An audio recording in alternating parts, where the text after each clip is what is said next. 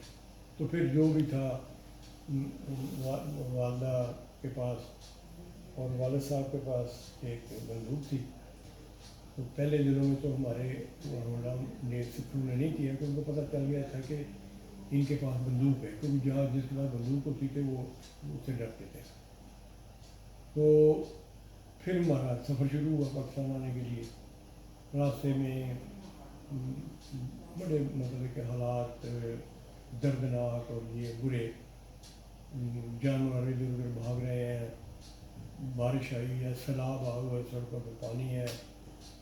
اور یہی خبریں سنتے تھے کہ امرتسر کے نزدیک گاڑی انہوں نے روکی ہے, سکھوں نے روک کے اس گاڑی کے اندر جتنے بھی مسلمان تھے ان کو تلواروں سے شہید کر دیا, ماؤں کے سامنے بچوں کو مارا کاٹا. یہی خبریں ہم سنتے تھے. تو ان خبروں سے گھبراہٹ ہوتی تھی, تو اس لیے والدہ, اور یہ بھی مجھے یاد ہے کہ والدہ یہ دعا مانگ رہی تھی کہ اللہ ہمیں صحیح سلامت پاکستان پہنچا دے, وہاں جا کے ہم مٹی کے برتنوں میں گزارا کر لیں گے, برتنوں سے روٹی کھا لیں گے, یہ کر لیں بڑا اپنے آپ کو, تو ہمیں صحیح سلامت پہنچا دیں. تو یہ پھر ہوا کہ ہم ملٹری کی ایک جو جیپیں تھیں اور کوئی 25-30 تھی بسیں, یہ اس کو ہم بولتے تھے قافلہ. یہ قافلہ پھر آ گیا لاہور کی طرف. تو ہمیں الحمدللہ کوئی ایسا واقعہ نہیں پیش آیا. میری 2 بہنیں تھیں بڑی جن کی شادی ہو چکی تھی, وہ تھیں ادھر پٹیالہ علاقے میں. انہوں نے وہاں سے پاکستان آنا تھا, ہم نے ادھر سے جانا تھا. ہمیں کچھ نہیں پتہ وہ کہاں ہیں, آ رہی ہیں نہیں آ رہی ہیں. جب ہم پہنچ گئے تو یہاں پھر کیمپ میں ٹھہرے. کیمپ میں ہمیں کوئی عزیز مل گئے, وہ انہوں نے پھر ہمیں اکوموڈیٹ کیا. وہ اسی طرح کوارٹروں میں ان کو پناہ ملی تھی. تو بہرحال وہ دن گزرے. پھر اب والدہ کو فکر تھا میں اپنی 2 میری بہنوں کا, ان کا کیا ہے, تو ان کا نہیں پتہ چل رہا تھا. تو بہرحال روزانہ جاتے تھے والد صاحب کیمپوں میں ڈھونڈنے کے لیے کہ وہاں اس علاقے سے کوئی قافلہ آیا تو اس میں میری بچیاں ہیں. تو بڑی ڈھونڈ جا, کافی دنوں کے بعد, مہینوں کے بعد ان کے سسر ملے. ان سے پھر پتہ چلا کہ وہ ملے اور 2 بہنیں جو تھیں وہ زندہ تھیں. ان کے شوہر شہید ہو چکے تھے. انہوں نے بتایا کہ عموماً لوگ ان کو بندوں کو مارتے تھے, عورتوں کو کم مارتے, عورتوں کو لے جاتے تھے. یہ ان کا تھا سکھوں کا. اور جتنی قتل عام اور جتنا ہوا نقصان بربادی کی ہے وہ سکھوں نے کی.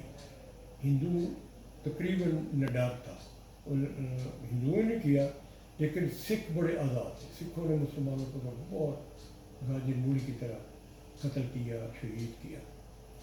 تو بہرحال پھر بہنیں بھی مل گئیں. ان کی ایک اپنی داستان ہسٹری تھی جو کہ بڑی دردناک, کس طرح وہ پیدل چلی. ہمیں ٹرک مل گیا.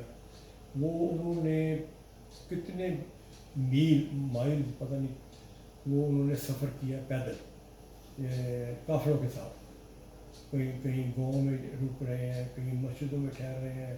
پھر ان کو آتا تھی, آواز آتی تھی کہ جتھا آ گیا. تو پھر وہ بھاگتی تھیں اور نہر کے کنارے پہ بھاگتی. اپنے انہوں نے واقعات مختصر میں بتائے کہ ان کے ڈر سے کہ یہ سکھ ہمیں لے جائیں گے, تو انہوں نے نہر میں چھلانگ لگا دی. نہر بڑی نہر تھی. چھلانگ بچے اپنا بچہ گود میں چل لیا, پہلے بچہ پھینکا پھر خود پھینکی.